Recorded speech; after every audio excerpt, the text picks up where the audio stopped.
Look at us go.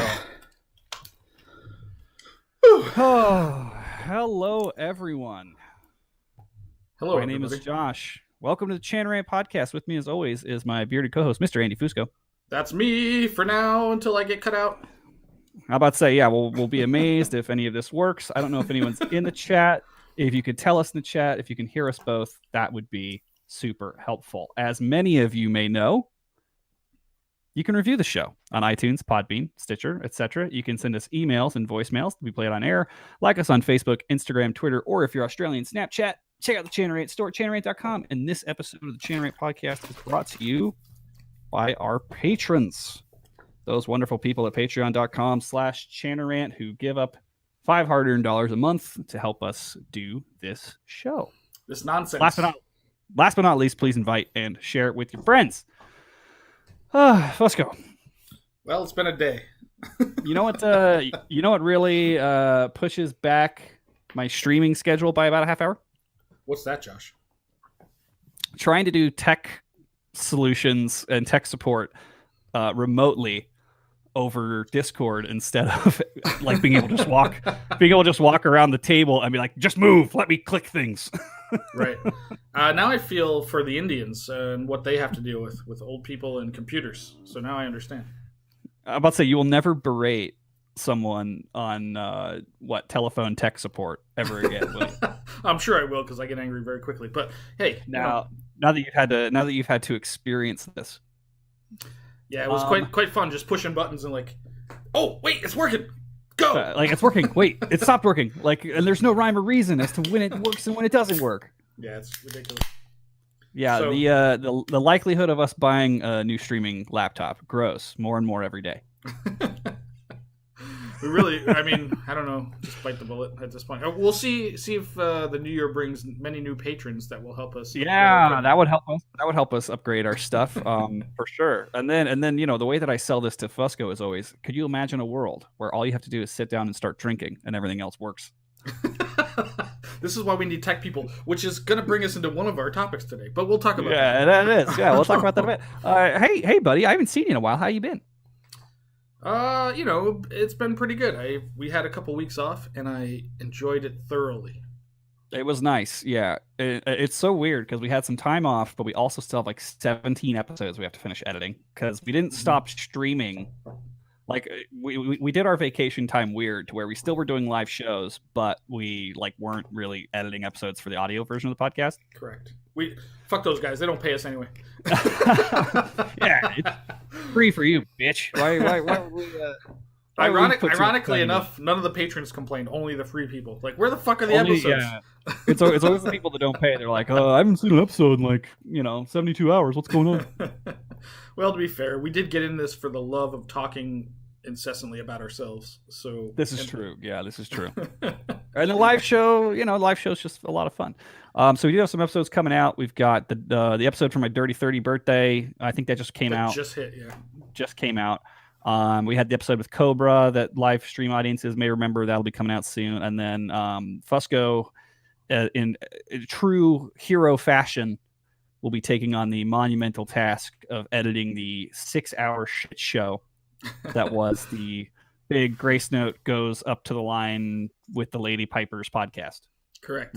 That sucker, literally, no joke, went for 6 hours or something. We were streaming with those guys for the entire fucking day. Yeah. I actually had time to go do a gig, come back, and keep going with them. Yeah. No, I mean, you were gone for like an hour. Yeah. It was. I think it was longer than that. But I played the gig for an hour. I was probably gone a good hour and a half. It was ridiculous. Yeah, that's coming. But I do want to say, it's not like we went on vacation and did nothing, because you and I are both, well, not currently as of January 1st, but board members of the band that shall not be named. That's true, yeah. And also we had a contest to record and edit and produce for the mini band contest that happened, and we'll get into that. That's the whole point of today. But so we just put the podcast on the back burner. Everything else was in full effect. Well, and I would say only the audio version of the podcast, because we still had some merch come out. We still, we were still doing the live shows. Right. I mean, we only took what, a week or two off from live shows, I think. It was like 2 weeks, yeah. So yeah. But Happy New Year, bud. Welcome to 2021. Fuck 2020. I'm so excited for the new year. Not that it matters, but it's all because it's all Yeah, not arbitrary. that. What are you talking about? Everything's fixed. Everything's gonna change. Brilliant. The Yeah. fucking what is it called? It's like remember when Donald Trump lost the election and the next day everything got better? Right. Yeah, everything's perfect now. The world is a better place. The Russians are no longer a threat. China is now doing what we want them to do. So great. Yeah, we no longer have terrible virus rampaging through the entire country. Like, no, all's good. Vaccine is making its way across the country, and everything will be fine. And everybody will definitely get one. Can't wait. I will get that fucker. Give it to me twice. I'm gonna say, yeah, I'll take an extra. But speaking of viruses and vaccines, some people might notice that we're doing a socially distanced episode today. We are. Why is that, Josh? Hence our multitude of technical difficulties. I unfortunately had to travel, even though I really didn't want to because safety reasons. But there was a death in the family of the lady, so we had to travel for a funeral. Right. It's super fun doing a funeral the day after Christmas. That's great. I can only imagine how amazing that was. Yeah. And everyone was just super stoked on Christmas, Have you met her family before? Not in person. No, I'd never met him in person before. So this was a first trip to Chicago for that. But yeah, so we did that. Got our tests. COVID, got back, quarantined, got our COVID tests today. We'll get results probably tomorrow, and then Fusco can come back over and give me herpetogonosyphilates instead. Right. At least that's fixable. You call Dr. Mish and everything. Yeah, get a big old horse pill of penicillin, and we call it a day. It works. But yeah, so that's what's been going on. But other than that, my holidays were okay. How you didn't end up going home, did you, Fusco? Yeah, no, I was supposed to go to New York for Christmas. That was also part of the taking the time off thing. We were both traveling, and then unfortunately, my father turned up with COVID about December 10th or so, and then was in the hospital for 3 weeks. So it was like I could go home, but nobody can go to see him. So what's the point? Yeah. And my mother and my sister were quarantined because they were in contact with him when this all happened for 2 weeks. So it was like, well, this is pointless. I'm gonna wait until everybody gets home, and then I'll go. So I can't wait to travel to upstate New York in the middle of fucking January. It's gonna be amazing. So do you get off the plane and then just like onto a snowmobile? Is that how that works? Or pretty much, it's about as Northern Canadian as you could expect. It's insane. I've been to New York in January. It's awful. That's why if you go for Christmas, if you go to like shitty places for Christmas, at least you got the romance of the time. The time, like whether you care about Christmas or not, like it's still like fun. It's still something to center around. The shitty weather is like decorative for the season. Correct. And it's like fun. Oh, let's get hot chocolate and go ice skating or some nonsense. Not that anybody's doing that, but like you go to fucking these places in January where there's nothing happening, or February even, and it's just miserable. Like it's the most. I can't tell you how many times I almost killed myself growing up in February. It's just like what Canada's like year round. Yes, exactly. Yeah. From like September to May in Canada is about upstate New York in January, February. So I have to ask the question, for Christmas dinner, Fusco, what did you get from Taco Bell? Ironically enough, in Nevada, in Las Vegas, Taco Bell is open on Christmas Day. It's remarkable. No, I did not have Taco Bell, fortunately. I was too busy playing a wedding. I actually played a wedding on Christmas Day. I don't know if you're aware. That's interesting. Was it a lot of people, or was it kind of, were they like, we give no fucks, or was it like weirdly distanced and like a strange wedding? No, it was. I played it like the place that I play most often in town, the Little Chapel of the West, and it's like one of those sort of Vegas-y wedding chapels. And there was way more. I expected it to be a bride, the husband, the wife and husband, and then maybe one other person. But these people brought like, I'd say 10 to 12 people, maybe 15, which surprised the shit out of me. They were dressed in full tuxes. They were fully dressed. It was definitely not their first wedding. They were older people. But way more people than I expected. And it was pretty fun. They were nice and everything. Everything was cool. But hey, if I didn't get to go home, I got to make some money. Like, what the fuck? Fuck it. Let's say get paid. They did not tip me, to be honest, which is ironic. That's kind of bullshit. Yeah, for Christmas Day, I expected like, hey, thanks for coming out on Christmas goddamn day. Like nothing. It was here's a crisp extra 20. You know. Yeah, something like that. That surprised me. But other than that, it was cool. It was what are you gonna do? Yeah, I mean, the only paycheck I collected was measly $600 from the government. Yeah, that hit my account over the weekend as well, or over the last couple of days too. Which it hit my account yesterday, which brought my account to a whopping $605. I'm very excited. I know, man. You get to go nuts now. It's great. Oh my god, dude! Like gasoline, groceries, still can't afford health insurance. I could buy 2 months of health insurance. Dude, we can get into politics, but holy shit! Like I figure. What would you? Okay, so do you use that kind of money for just regular stuff, your day-to-day stuff? Fusco, I have not treated myself to something in a year. Let's put it that way. I quit my old job in February. Yeah. I quit my old job in February. I couldn't start school until June because of COVID. I was planning on starting school in like March. Right. And school is fucking expensive, by the way. It is. Yep. And keeping the lights on and feeding the dog is also expensive. And now I got 2 of those fuckers. Yeah, you did get a new dog, which was a really dumb move. But I'm hoping you're not paying for any of that. Oh no, dude! I'm not in charge of anything except training and picking up poop. There you go. That is Courtney. That is Courtney's dog. Which is brilliant. But yeah, no, I'm curious. Can you go back and buy belated Christmas presents for people now that you have the government money? I could, but I figure if I wait long enough, they'll just kind of forget that I didn't get them anything. Mm-hmm. That's what I do every year. We did send out Christmas cards. It's the first time I've ever sent out Christmas cards. That's because you have a woman in your life. Yeah, but I mean, I think that's a great way to like send people something, but like something that only costs like 50 cents. Right. Yeah. Like, because people like it, and then they're like, "Oh, like, yeah, I sent you a card." And like, "Well, I would have liked a gift." And it's like, "Well, get fucked. I'm poor." Well, I mean, I got your card. I never expect gifts mostly because I don't want to give gifts. So I'm like, guess what? I'm not. Don't get me anything because I'm not getting you anything. Because Right. we had that with Court's folks, and she's like, "Oh, like, well, what do you like?" They want to know what you want for Christmas. I was like, "Shit, I don't want anything. Like, don't give me stuff. Like, I'm not gonna be able to get stuff. I'm coming on a plane with a backpack."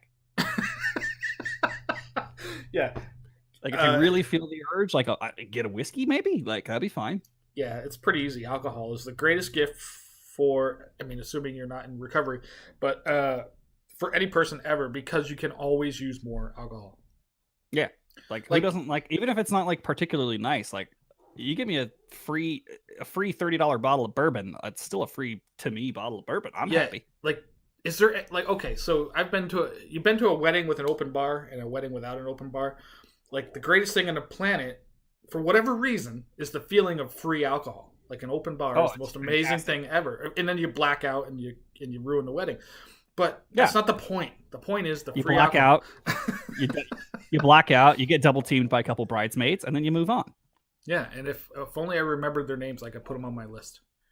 But if they wanted me to remember their names, they should have dressed differently. Right, exactly. If you're all gonna wear a uniform, you're all fucking bridesmaid. Bridesmaids 2017. Done. Yeah. Yeah. It's like, oh well, not all bridesmaids are gonna put out at a wedding. I'm like, that would be like me dressing up like a firefighter and just being like, well, I'm not gonna put that fire out. Right. Like what? That's what the uniform is for, right? That's what the dress is for. Easy access, that whole thing. It's so that people know, you dress like a police officer so that people know they can call on you if they need help. You dress like a bridesmaid so that people know like you're DTF. Exactly correct. Exactly correct. But speaking of holidays recap, I have mentioned this already kind of briefly, but yeah, we got a new dog. Mm-hmm. Currently he is going by Bear the dog. Is that going to be permanent or is that just current? I think it's probably going to be permanent. He's a puppy. He's only 11 weeks old, so he doesn't really fucking answer to anything. Well, they give him a name though, because he was born of a litter, right? Did they give him like a crazy name? No, so the name he had when we adopted him was Oso, which is bear in Spanish. Oh, okay. So, But yeah, so we'll see. He's an Anatolian Shepherd mix. He's 22 pounds at 11 weeks. He's gonna be 130 pounds when he's fully grown. That's fantastic. So on the bright side, if we go hiking and Court gets tired, she can just ride him home like a fucking pony. That's a great idea. Like a fucking ride him home like a fucking Shetland pony.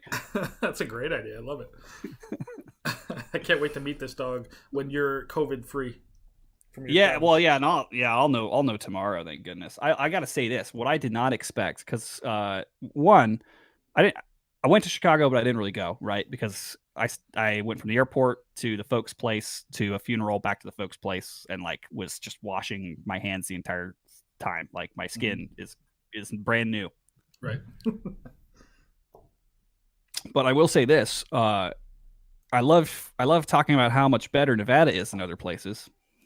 And one of the things that I will brag about is our fucking testing here is superb.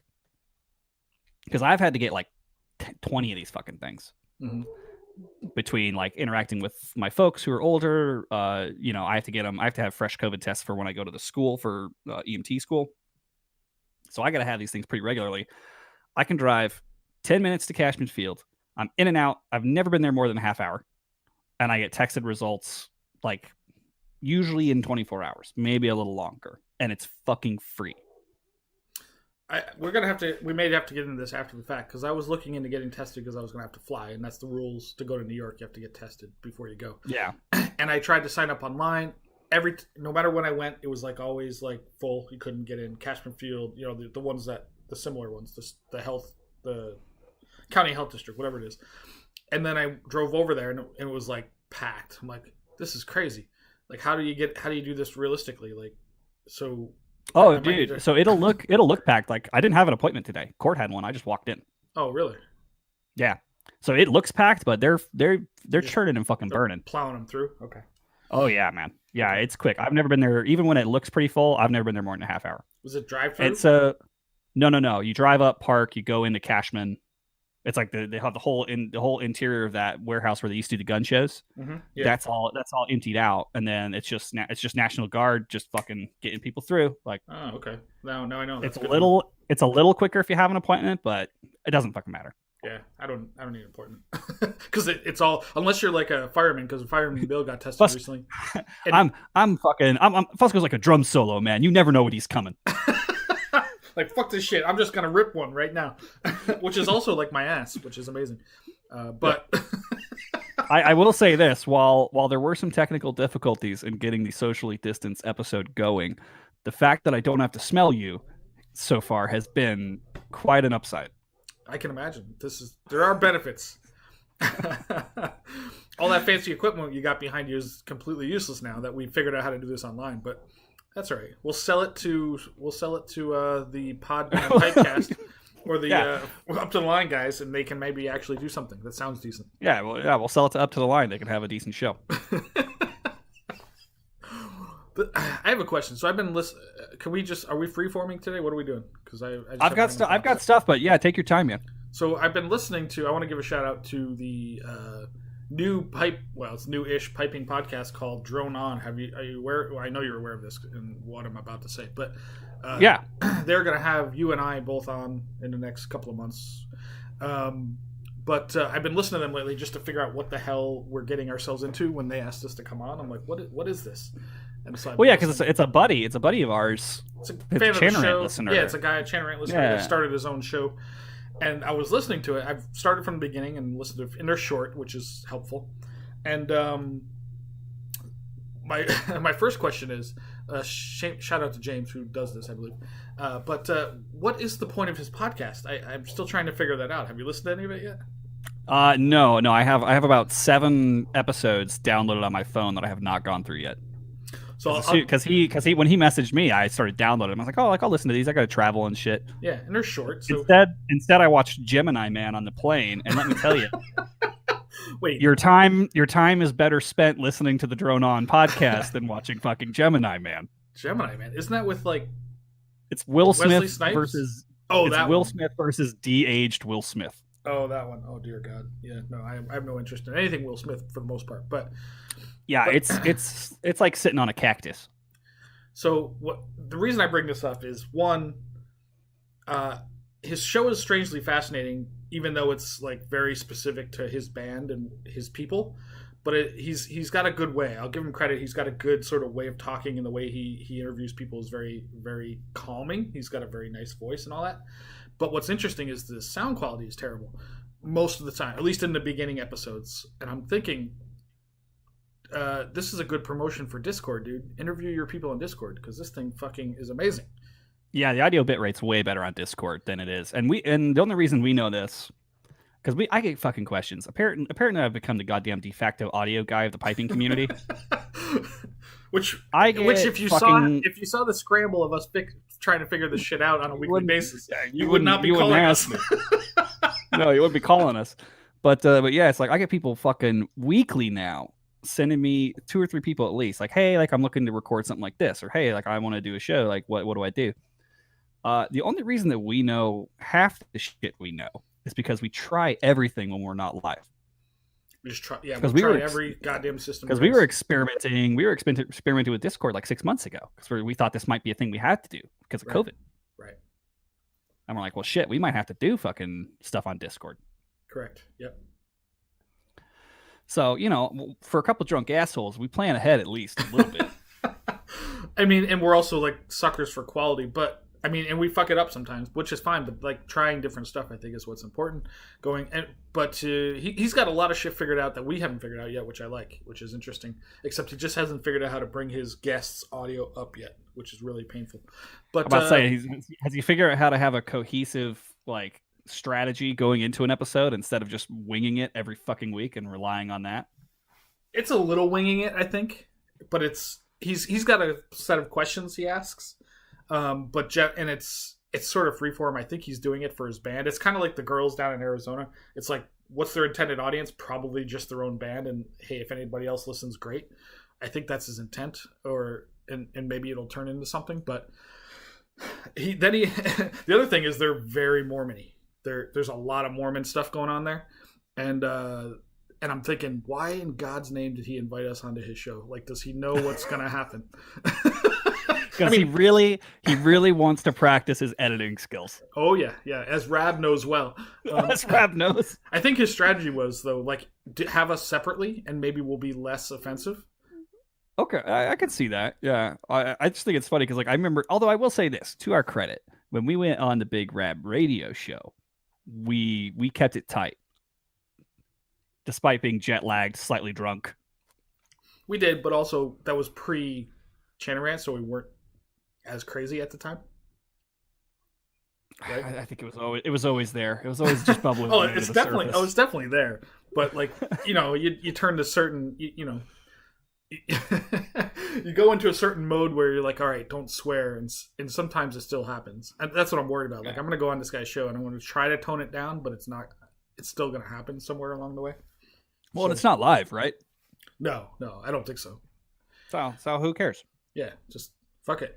Be prepared, bud. It's coming. It was like the last time we were on the Rab Show podcast. And he's like, "Do you have any idea how fucking long it took me to edit that?" To beep. Mostly, I just want to test people's abilities with their bleep button. So we'll see. But anyway, check it out. Speaking of Rabby, actually, I want to do a quick plug. The most horribly named Kids with Cancer charity event is happening Saturday, the 20th of February on 2021. Starting at 7 p.m. You can find details on Big Rab stuff, but give a quick plug because, who doesn't like supporting kids with cancer? Have kids having cancer? Yeah. Wait. Do we support kids with cancer or do we support kids with not having cancer? I believe we should be supporting kids getting rid of cancer. Right. I think would be apt. So Kids Beating Cancer charity event.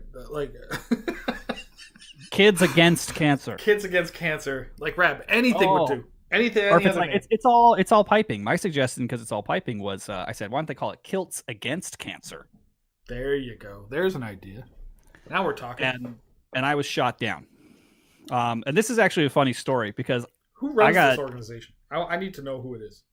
I got we may recall that I was shit talking not only the name of this event, but I was shit talking the flyer like quite publicly because I was like, oh, this looks like crap. Like I'll just make like here's my charity contribution. Let me make you a flyer. It doesn't look like dog ass. Correct. And so I did. I actually made one. And I don't know if you saw it or not. I put it in our group chat for the Legion of Piping podcasts. I did not know that. Yeah, so go pull up that chat real quick. I'm sorry. Yeah. I totally saw this. Yeah, I was like, Rab, you should use this because it's a zillion times better. I don't know if that's a number, but it's a zillion times better. So I was like, hey, I can help out. Like, I'll make a flyer that doesn't suck dicks. And so I did that and I sent it. And this is like the epitome of why I'm like in the midst of a career change and like not really doing as much freelance graphic design stuff anymore. Because like I put like, I probably put like an hour or two into it. I'm like, yeah, let me just like make this better and then I'll send it off and no worries. So I make this better flyer. It looks dope. I send it off. I'm like, hey, like, here's my contribution. Like, cheers, no worries. And I think maybe like a day went by and then I got fucking notes. What? What were the notes? I need to know what the fucking notes were. So then I get fucking notes back on this, and I'm like, I was just doing that to be nice. Like I don't want to actually. I'm not trying to do a job here. This is just better. Just work with it. Really? What did they say? Like, oh, it would be nice if you did this. Like, move the ribbon over to this. So it's we're hoping to point folks to the Eventbrite website, which they didn't have an Eventbrite when I made it. So now they have an Eventbrite. They want to remove the phone number and the email. And it's like, oh, and they're a bit worried we would piss off the bands by not including all their names and listing them. And I said, list them on the fucking website, not the flyer. I was talking to Rab, and he was sugarcoating it, because he's like, seriously, like, thank you for this. This is great. And what did I say? I said something. I was like, I'll add the band names for $500. To be lucky if that whole thing raises $500. I'm like, are you fucking kidding me? It's like, do you have any idea how expensive it is to get design work from me? Like, dude, that's crazy. Like, you put the bands on the fucking website. There's too many to list. It doesn't make any sense. Like, make the flyer simple so people want to go watch it. Well, the original flyer has the fucking ribbon, and it's not even cut out of the background, and it's black letters on a blue background. Like, I'm looking at it right now. I've seen the original, and I have no taste at all when it comes to design, and it makes me want to rip. It makes me want to shove my fist up my own ass and rip my spine out like the fucking Predator. Okay. I mean, but okay, I get it. They're volunteers and they're putting together things. Volunteers, and none of them know how to do art. That's fair. Okay. Yeah. But they've got an Eventbrite link now, which is great because the original thing was literally just like, hey, Facebook Gary S if you want to pay to attend. It's like find Gary Smith on Facebook if you want to attend. He'll take your $20. I'm like, what the fuck? What is going on here? It's just not that hard to set up an event. Facebook will do it for you. It's so you could simple. do it. You could do it through Facebook. You could do paid events through Facebook. Yeah. But I was just fucking baffled. I was like, what? I was like, all right. Don't get me wrong. Like I said, it's for a fucking kid's childhood cancer ward. Like I'll make some changes. I'll make it okay. I'll fix it, but not without bitching. Oh no! You got to make him feel like shitty. Like when Rab hears this, he's gonna be like, "Oh, son of a bitch." But this is just a lesson. This is a lesson to everybody in the pipe band community. You try to do a nice thing, and this is what happens. Yep, you're fucked. You fucked me. This will become even more. I can't wait till next time we get like the Wake Boys that swept the Uswaba Southern Branch thing. Like I cannot wait for them to get like 6 months into the job and come back on the show. Just be like what a shit show. Like we're just trying to help. Nobody wants to do anything. Oh boy, it's gonna be great. It is the most active community of naysayers on the planet. That's maybe piping's worse than others because it's like, think about it. Like you're trying to do a good thing and then they're all still a bunch of cunts. Like, yeah. And people wonder why Daddy drinks. But they're worried about offending the bands, but not the guy who just went into this, did this for nothing and hey, here's a thing to make it look better and grab more attention. Well, and the thing for me is like, yeah, you can list each individual band and grade because the original flyer had the band and then which grade they were and then if they had won any awards recently. Right. Nobody fucking cares. Who cares? The people you Nope. want going to that are not the ones that are going to care about Like that. nobody's gonna be like, well, I was gonna donate to childhood cancer ward at the hospital, but it's Kloss-Kelt's grade 4, not their grade 2, and they weren't the 3B champions, so I'm just gonna keep my money. Like, no, nobody gives a shit. Put on a pipe band. You only list the things that matter. That's right. Hey, it's their gig. What do we care? Pay your $20, watch some piping, feel like you've done some good charity work, and that will, cleanse your soul of all the tenor drummers you sodomized in the past season. Oh, yeah. I don't know. Do tenor drummers do butt stuff? Episode title? I can neither confirm nor deny. You can neither confirm nor deny. I get myself in a lot of trouble when I talk about tenor drummers. That means yes. Hold on, I gotta write this down. Where's my notebook? Do tenor drummers do butt stuff? Hold on, I can do this. Here's my notebook. But anyway, Kids with Cancer charity event. You'll see the new flyer one of these days. Give them your 20 pounds or however much it is. Watch some bagpiping. Give them 20 pounds and don't watch bagpiping. Fuck it. Yeah, just give them fucking money. Yeah, they don't care. They don't care if you tune in. They just need the cash. Yeah, it adds nothing to you showing up. Speaking of cash, this episode of the Chanarant podcast, potentially, it's January. Are we still doing the adverts for Brady? That's I meant to bring it up in our business meeting the other day. Like, I think we're happy New Year, Happy New Year, Brady. Here's a free one. Here's a free one for you. Yeah, here's a buy 12 get one free. This episode of the Chanarant podcast is brought to you by MacLellan Bagpipes. This episode of the Chanarant podcast is brought to you by MacLellan Bagpipes, proudly made in North America by artesian bagpipe maker Roddy MacLellan from Eust, Scotland. At MacLellan Bagpipes, they don't strive to be the biggest, fastest, or the cheapest. They do, however, meticulously craft a small number of the best-sounding and most beautiful-looking bagpipes in the world since their beginning in 1988. Over the years, MacLellan Bagpipes has established a solid reputation for rich, warm, and stable tone, created with incredible craftsmanship and instruments of heirloom quality and unparalleled beauty. Head to BespokeBagpipes.com to learn more about their innovations like the new Elevation Chanter, which features a lower-pitched richness inspired by the classic top hand of older chanters and sustainable solutions like the Revelation Bagpipe, a Delrin instrument featuring bores lined with a cellulose polymer sleeve giving you the structural benefits of a Delrin instrument while maintaining a refined wood-like sound. Check out MacLellan Bagpipes' diverse line of instruments and learn more about their restoration work on vintage bagpipes by visiting their website at BespokeBagpipes.com. MacLellan Bagpipes, born in Scotland, made in the USA. Speaking of people who help with the bills, how's the dojo going, man? You mean from a supporting us standpoint or from a work standpoint? From a work standpoint, it's going great. Is this now your longest? Running job that you've ever had? That is a good question.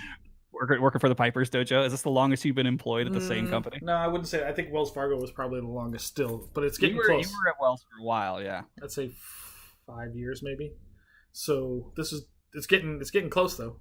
I think I started with the dojo in 2017, so just over 3 years. So yeah, it's going great. Work is busy. People are learning bagpipes, and it's been great. How are we doing on the march to 10,000 new bagpipers?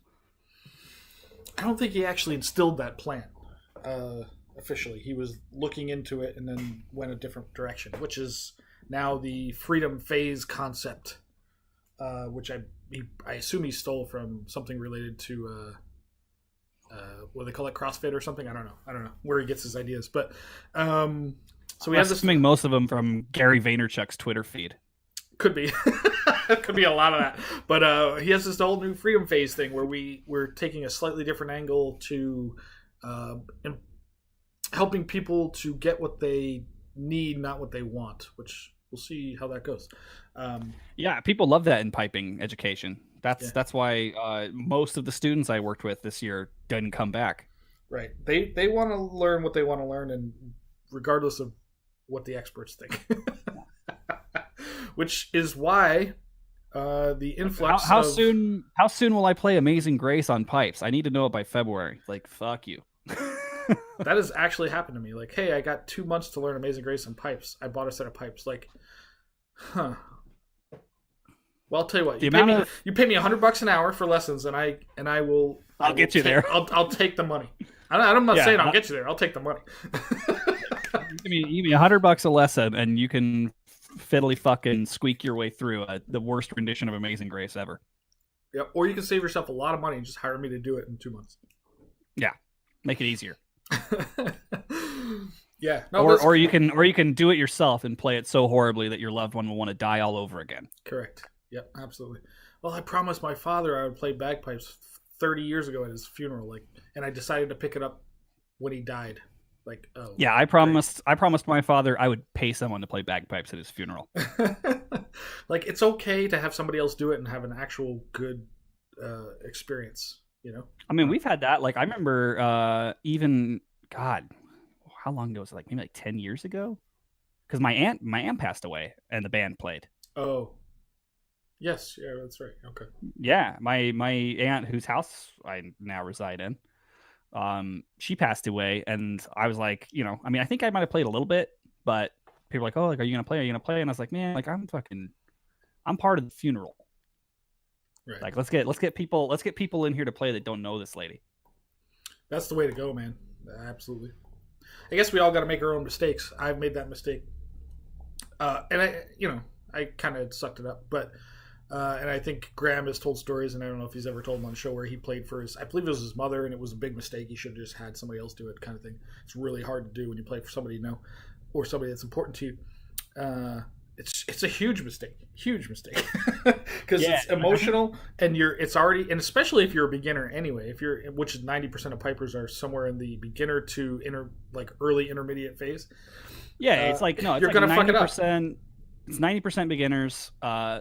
That 90 to 95 percentile is like intermediate, and then it's like the last 5% is like maybe really solid pro. Player. Yeah, exactly. Yeah. And it's probably not even 5%, but I think that'd be a very interesting thing to talk about one day in the future, because I do think people underestimate the spread. Mm-hmm. And like when they are a beginner, they get discouraged easily. But it's like, dude, most people you meet are like, I would consider myself to be just out of beginner. Yeah, like low level intermediate sounds reasonable. I would say low intermediate. Yep. Like, absolutely. And I've been doing it for almost 2 decades. Right, exactly. Yeah.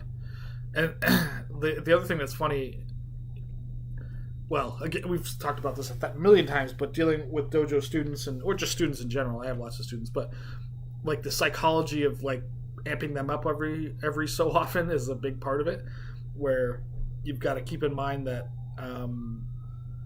like if you're not committed to practicing a couple hours a day, and I'm not even overestimating this, like literally a couple hours a day, you're going to be very average at best. And you started it as a 40-some-odd-year-old person. It doesn't matter what instrument you are, you're never going to be brilliant unless you started young and play 2+ hours a day. Like, no joke. And if you're not willing to do that, you just need to accept that fact, and that's okay. There's nothing. You don't have to like get your ego all torn up because I'm not going to be great at this.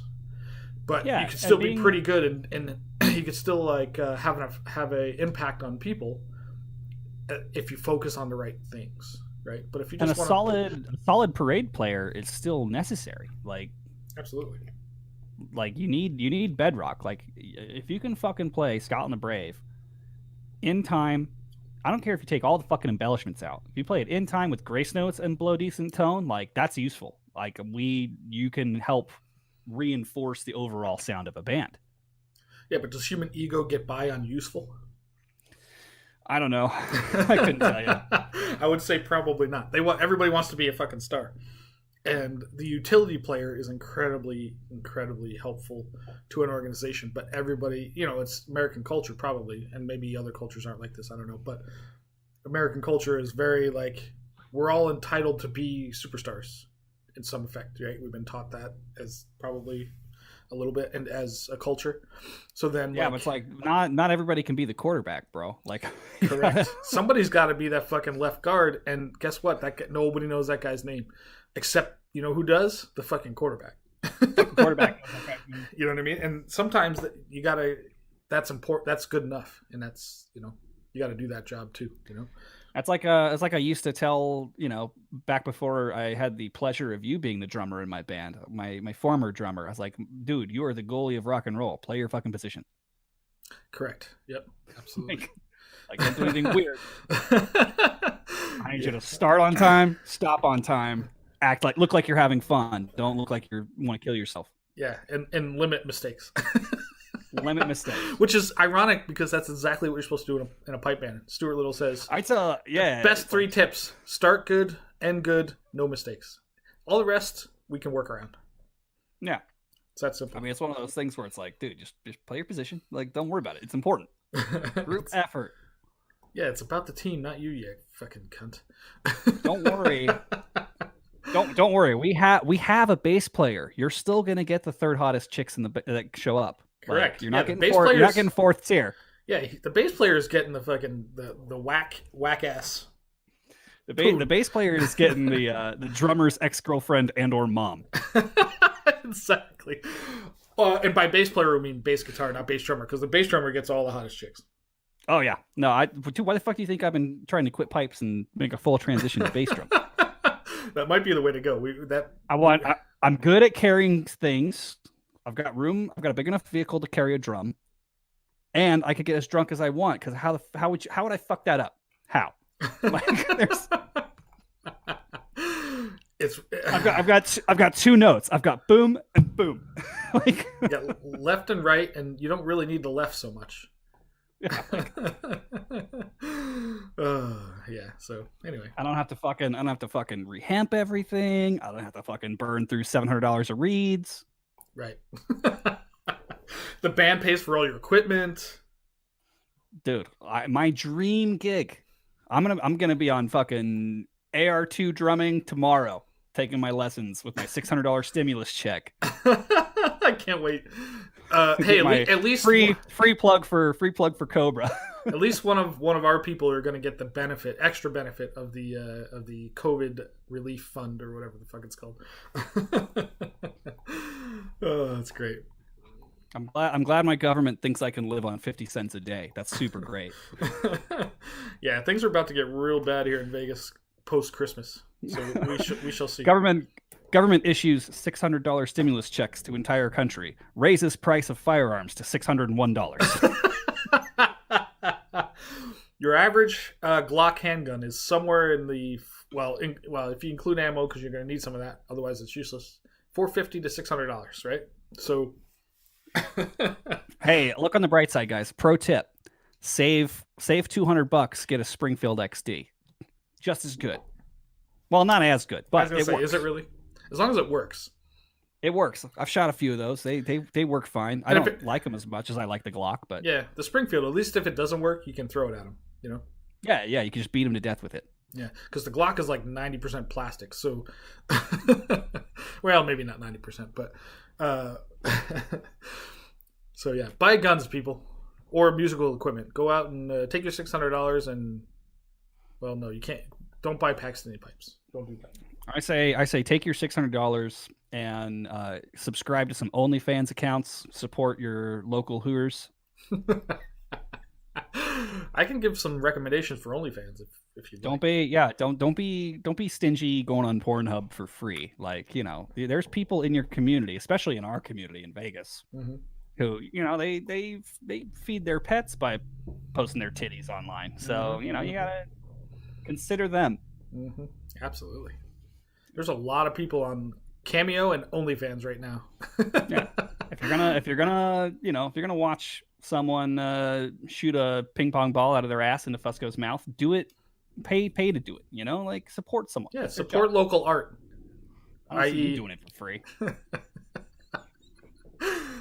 Speaking of supporting local art, if that conversation about ping pong balls and buttholes made you think about joining the Pipers Dojo, you can do so with our referral link at www.chanarant.com/suckless. www.chanarant.com/suckless. You get a premium test drive. Yeah, for $1. 30 days, $1. And it's brilliant. You'll love us. Trust me.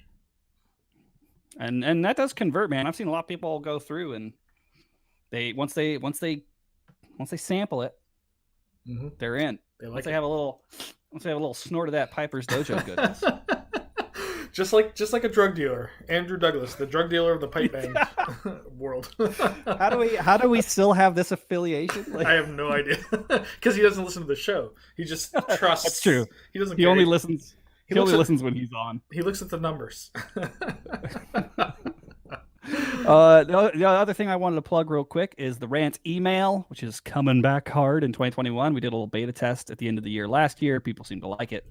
So that will bring you the latest and greatest of piping news and advertisements for our merch. Good. Speaking of which, I'm wearing some of our merch now. Me too. I got the Secret Six shirt. You got the Secret Six hat. I think I might. I'm wearing my. Oh no, I'm not wearing my Secret Six shirt. Never mind. I forgot what I haven't showered today. I slept in these clothes, so I don't know what happened. I was up very late, drinking and listening to a puppy fucking scream. Oh yeah. Yeah, he's doing better today. That's good. You just beat him into submission, or what? Yeah, the beatings will continue until morale improves.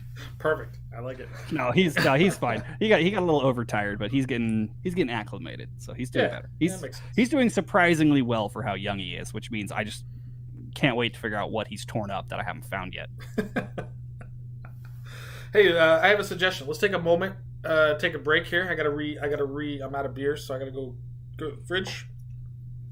If you're cool, unless you want to keep going. No, I'm fine with that. We can take a quick break. Do you want to go to the episode art? Yes, sir.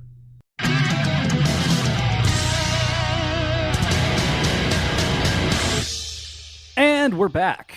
Thank you for everyone who was hanging out with us in the chat while we did our little beer break. And I, kind of fiddly fucked through a horrible rendition of a Strathspey. Yeah, I didn't get to hear you, so hopefully you did as well as I did. Not great. I didn't do great. Let's just put that. But I was playing lazy, I was lazy playing. Sometimes you just play for fun. Really? Sometimes, yeah. Who plays for fun? Jesus. So it's the only reason I play. Actually, you know what? This is interesting. This might turn into a longer episode than we anticipated. But I have an interesting question, because we briefly mentioned at the beginning of the show, we talked about how we weren't doing nothing because we were doing like the AGM for the band that shall not be named and all that stuff. I would like to go into that a bit. So Fusco, this was, if I'm not mistaken, this was your first AGM as Prez. Yeah, that's correct. Yeah, I guess so. Yeah. What are your thoughts? How do you think it went? I thought it went pretty well.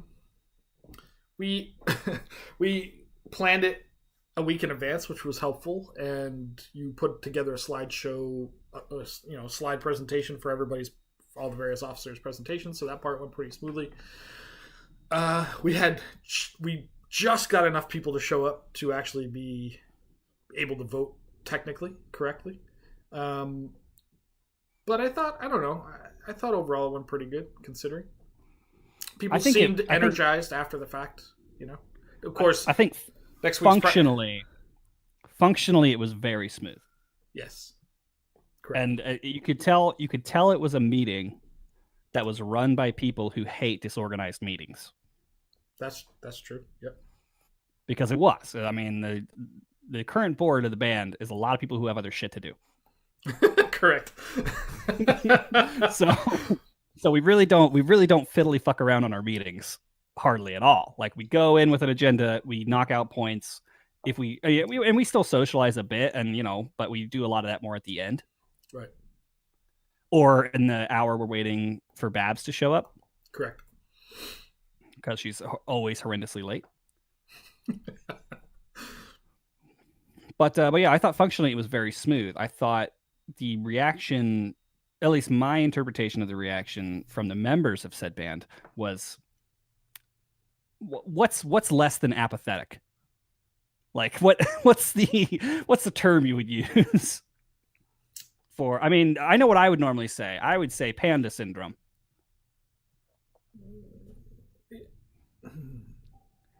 And we've come back to this a million times on this show of like every now and then we'll do something and it's like, will you guys not even like fuck to save your own species? Like, will you not even just be remotely involved? Like, it is remarkable. There's a couple examples of that. Well, I think have we talked about this? Oh no, we talked about the recording where the guy showed up to record without all of his uniform parts. What do you mean without all? I'd say without 50%. Most of it, yeah. He remembered his kilt, which is about it. And that's kind of the same general thing that happened in the meeting outside of the people that have something to do, you know? Yeah. So, yeah, there's I don't know what the word is. Is there a level below apathy? I don't know. I mean, I guess it's pipe band is the word below apathy. Yeah, the word below apathy is pipe band. Yeah, the word below apathy is pipe bander. Pick any board of any pipe band ever, and I bet you they would say something very similar. And then you just take it out of their hands and tell them what they're going to do, and then they bitch because they didn't have a say in whatever stupid thing. That's what I was going to get into next. Is like you get the catch-22 of. Like, I don't want to do anything. Okay, well, here's what then. Or I don't want to make any decisions or be involved. I want you to tell me what to do. Okay, so here's what you're going to do. Well, I didn't get to choose that. Yeah. I would have done it this way. Like, no. Fucking hell. It's a constant. I mean, as I like to say, and I stole this from a great man, but we took many laps around Retard Park. And I know I'm not supposed to use the retard word, but this is what tends to happen in a pipe band is... you're circling stupidity nonstop, you know? Yeah. So you run 3 laps around Dumbass Square and you end up in the same spot. There you go. That's a more politically correct way to say it. There you go. Oh, Jesus Christ. Yeah. So, yeah, the meeting, I guess it was interesting because, like, generally speaking, the board is pretty solid. Like, people get their shit done for the most part. You know, maybe delayed, but okay, whatever. They're getting things done. But then, like, to get people to show up to the meeting and or care and or practice and or do anything resembling a pipe band activity is, like, mind-numbingly painful. Hey, I already presented my idea. Just fire everybody and start over. I say we take it... My other idea was take it out of nonprofit status and just make it a complete... Just make it a company. Yeah, like, all right, you're gonna work for me, bitch. I don't know. Like, I don't know what this solution is. I like we talked about this with Hoinege last time. The solution is dues. Well, dues, yeah, that will clean people out probably. We may not, we may not be able to fix their apathy, but we'll have money in the bank. Yeah, we'll get them some goddamn t-shirts. I don't know. That's what motivates Wake, apparently. Just fucking swag. Just keep throwing swag out. Logos and shit. Or do it the way Chicago does it and be like, all right, I am the all-seeing, all-knowing controller of this situation. Here's 2 guys that'll help me, and everybody else can just do what the fuck I say or get out. That could be the way to go. But yeah, it's interesting. I don't know a way around it, but I think there was no more apparent moment to me than when the fact that currently the vice president position is open because of the Correct. 15 band members that were there. Right. Nobody would step up. Right. I'm like, guys, you don't have to do anything. Almost anything. Vice president is just sort of tiebreaker sometimes and whatever. It's like tiebreaker, and like when I have an opinion once in a while. Yeah. Yeah, when I was doing it for the 2 years I was doing it, it was basically the only goals I had were use my experience running nonprofits to help the band wherever I could, and get special projects done. Right. Yep. Like the projects that nobody else had the time or skill set to do, I did those. Correct. Yep. Granted, like there's really nothing left other than it's because I did it all. I mean, maybe in 5 years we'll redo. That's because it's all fixed. Some of those things, but right now there's nothing to do. But I don't know. But yeah, it's just like one of those things where I'm like, really? None of you bastards? Like, however, I will say this: as the president and/or pipe major, I think it's both. I don't know. Like I would much rather have nobody than somebody that was going to do nothing. So, and I remember like you chasing down a couple people, you and somebody else. I'm not won't name names, but chasing down people. And our member at large were trying to like rustle up some people. Hey, maybe you should do this. Blah blah blah.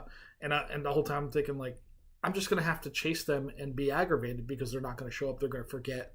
And I'm like, I'd rather not have to deal with it. Like, I'd rather have nobody and do it myself, whatever that is, than have to chase somebody. And that's the worst thing. If you're running an organization, chasing people down to do things is the worst. So it's just such an interesting like difference in experience than what I do with like the games, where like with the games, people are chasing me down. 90% of the time, if something is bottlenecked, it's my fault.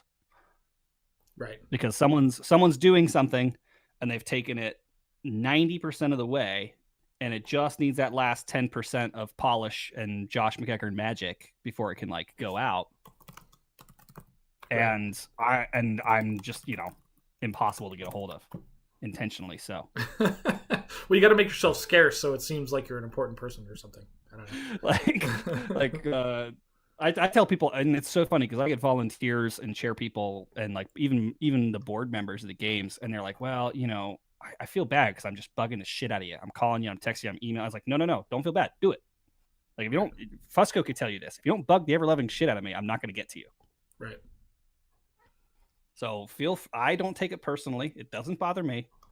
Feel free to bug the ever-loving shit out of me because I am, squirrel. Like, very true.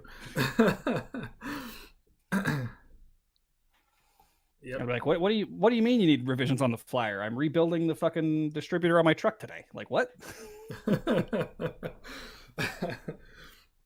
Yeah. So that's it is fascinating to see the level of I don't know. Maybe pipe band brings in I don't know what's the right word to say it. Lethargic people. I don't know. If you judge their level of practice, I guess we're gonna get in. This is a good transition into the pipe band contest that we did, because what I realized when we got into the pipe band contest and watching it live, I don't know if you watched it live, but I was like there because no, I couldn't watch it live, but I did go back and watch some of the performances, and I did watch ours. Yeah, but did you see like the way Joe did it, how he interviewed, or he just had people introduce their bands and stuff like that, whatever. It was brilliant. I thought it was a great show. No, he did a great job. Yeah, no, but what occurred to me was like, I remember how down we were after we recorded, like you and I specifically, about like, I want to kill everyone. Like, for forgetting the uniform parts, for forgetting the first Strauss Bay, for just making mistakes, like playing low A's where there's low G's, whatever the fuck, right? And then like listening to everybody else. The name of the first band that shall not be named album, A Symphony of Errors. But I remember thinking like I wanted to kill everyone that day, but I was in a pretty good mood. Hey, we're playing together. It was fun. All right, whatever, I did, yeah. I was disappointed musically, but I was very grateful just to like be able to play with people and be out again. Sure, yeah. But then going through the show part where Joe played everybody and all that, and like listening, I'm like, all right, we are by no means. I thought we were going to be the worst. I was like, this is the worst. No, dude, there were service bands in the contest. We were good.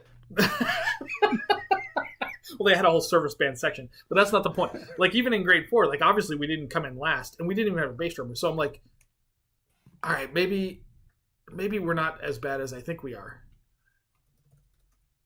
I don't know what benefit that does to me to know this fact, but like I'm pushing for very, very good all the time. Yes, always. Like I want to be, I think that's like I want to be in grade 3 someday.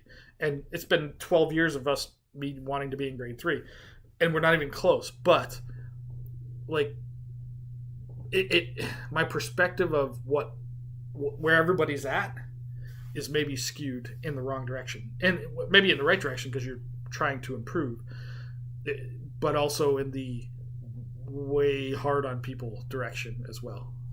Perhaps. I think that's fair though. I mean, when like when I think about it, the only, in my opinion, The only reason that we achieve pretty okay is because we're trying for really good. Correct. Yeah, I agree with that. And I can understand how that can be hard, especially on the players, and I understand how our expectations are potentially beyond their ability currently. Right. But I'm not going to lower my expectation. I want you to raise your ability. Right. And that's the thing that becomes frustrating to me is I don't see. In the end, results are all that matter, right? But whatever they're doing, they're not doing the right thing because it's not getting them there. Now we've been doing this for years. We've had Jack Lee out for 2 years, minus this year that everything was off, but 2 years previous to that. And then we've been working hard for this for years. Like Jack Lee's not telling anybody anything that I'm not saying. It's just another voice saying it, which is fine. That's an important thing too. But and he calls everyone a cunt less than we do. Way less, yeah. And he threatens to kill them way less. But he threatens to kill them less. He doesn't want to like cut their throats and like watch them bleed enjoyably, or whatever it is. Yeah. But like nothing's he's not gonna slit their stomachs open into a Glencairn and drink it while he watches them. Exactly. He's not gonna give him a blood eagle for fucking hitting that low G where the low A is. You know what I mean? That is the clip. I'm gonna YouTube that clip. I'm gonna put it in the band app. Be like, next time I hear a fucking low A where there's a low G in the march, this is what I'm gonna do. I'm gonna give you a blood eagle and just show him that fucking clip. Eagle. Yeah. But holy shit! But yeah, man, it's like I don't see people. Okay, I don't know what they're doing because I don't teach our band members, generally speaking. But I know they must be doing something wrong because they're not improving. And the reason I know this is because when I look at I feel this is going to come across a little harsh, but when I look at like dojo students, even in my beginner class, like these guys are making leaps and bounds strides on a pretty regular basis, but it's not, the approach from me is not any different. Like I'm just doing the dojo method regardless. I do that in band, I do it in dojo style, teaching, whatever. It's their method. But the students make leaps and bounds improvements because of their mentality and what they want out of it. Where I don't see that coming from our band members, generally speaking. I see like there's certain people that are highly motivated, but in their head they have the wrong approach, in my opinion. They're like coming at it from the traditional style of, well, I'm just gonna get thrown a bunch of tunes. I'm gonna attend a bunch of summer schools and they're gonna throw a bunch of tunes at me and like hold that note longer and all that stuff. That doesn't add up to any actual or any short-term improvement. Maybe in the long term it's going to matter, but we've been dealing with these people for 10 years, 5 to 10 years, and nothing's changed. So, or it's just such a slow grind of improvement. And maybe our expectations are too high, or my expectations are too high for that. But I don't know. Like I did it. I mean, I think you nailed it. Immediately, I think it's mentality, right? Like you got people who are committing to a lot of practice to do dojo and to showing up very regularly for their classes. And I think and this is gonna sound fucking cynical to me, but I'm a very cynical person. It's because they have skin in the game. They're fucking paying to be there. Yeah, that could be part of it. Yeah. Like in my opinion, if you were a dues paying member, you would either show up to practice or you would quit. Yeah, and in the end, and that's kind of been Joe Brady's philosophy. I think. Well, I mean, he doesn't want people to quit, obviously, not specifically, but like either get shit or get off the pot kind of concept. Like do it or don't. We don't care. We're going forward with it regardless. And we've always struggled with numbers, so we've always been like, we'll put up with a little bit of nonsense because we just need the people. And I think that's the kiss of death. Is like when you're in that position where you just need the numbers. Like, all right, so this thing that happened when we recorded where the guy forgot his uniform and shit, like if I didn't need him, I would have been like, all right, you're out. But I needed him. And that drives me fucking nuts that I need that guy. Well, it's the same thing with piping mistakes. Like we would have cut people. Correct. If I had somebody to fill in. if I had a piper waiting in the wings, that would have been a different lineup, 100%. And this is the brilliance of what grade 1 is dealing with, is like Inverary or fucking Field Marshal or whatever, is that there's 1,000 people waiting in the wings for that guy's spot. So guess what? You better get your shit together. because there's a lot, and we don't have in grade 4. Obviously, I would say all the way up to probably grade 2. Maybe you start to get a little bit of that. There's no fear. It's like, guess what? Like that band needs you, and we're friends, so we're just going to deal with it. Like we dealt with this a little bit on the Graham episode where we talked about like who do we need versus what our opportunities are and all that stuff. That we talked about. Yeah. Like like some people you just, and they're friends of yours. You've known them for 15, 20 years, and you kind of, oh, fuck. I guess I got to kind of put up with this nonsense a little bit, So, I don't know. It's interesting because the results were not what I expected. I was like, hey, we're gonna come in fucking dead last. That was a pity fuck. What are you talking about? You think so? I wonder. I think so. Because we'll go over the results. I think it was a pity fuck. Explain. I didn't watch all the other performances. I heard them. It's not. I don't think it's outrageous to think we did. Were they rough? There were some rough ones, yes. Okay, because for me, it's always a tier of things that get you either DQ'd or you lose, right? And you said it earlier. Bad start. Okay, you're immediately going to be underneath someone, just because that's the first thing I'm hearing. So that's going to be a big no-no to me if you have a shit start. Mm-hmm. Bad stop. Easy DQ, easy to say, hey, I'm no longer considering you for a higher level position unless someone violently shits themselves during the performance. Right. And then mistakes. And you get mistakes, you get blatant ones. That's where I start to say, hey, you're making it a lot easier for me not to give you a placing. Correct. However, the thing is, it's still in comparison to everybody else that performed that day. And what was interesting about it was that I heard everybody and I'm like, holy shit, we're not even close to the worst. Really? Which is shocking to me because I thought we were awful. And I think that goes back to mentality, right? When we talk about pushing hard, which we do, I'm not going to sugarcoat it. I know we push these players really hard. I've been witnessing it for the entire time I've been in the band, but it's what has to be done. They're not going to pull themselves up by their bootstraps. Right. No, we're gonna drag them, fucking kicking and screaming. And will they dislike us for it? Very likely, but they're fucking better players. Yeah, but do they care? Do they care? Does that? I think we got to figure out what do they care about, and how we can translate it into being useful for us. Yeah, I mean, here's let me put it easily.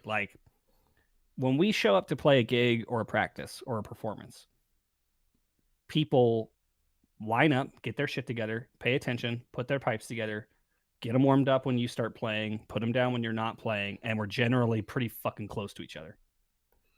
Right. Something as simple as that was years of people feeling like we were being too much of a dick. What do you mean I can't go play a concert in the corner on the one night a week I practice? Do you remember how long it took just to get that basic level of no, this is how we do it. We play together. We ride together, we die together. Bad boys for life, motherfucker. Exactly. I also watched that on the plane, and it was also shit. Bad Boys? Oh, my God. The new Bad Boys was also not very good. I didn't know they made a new Bad Boys, to be quite honest. Will Smith is laughing all the way to the fucking bank. Well, that's his entire career, isn't it?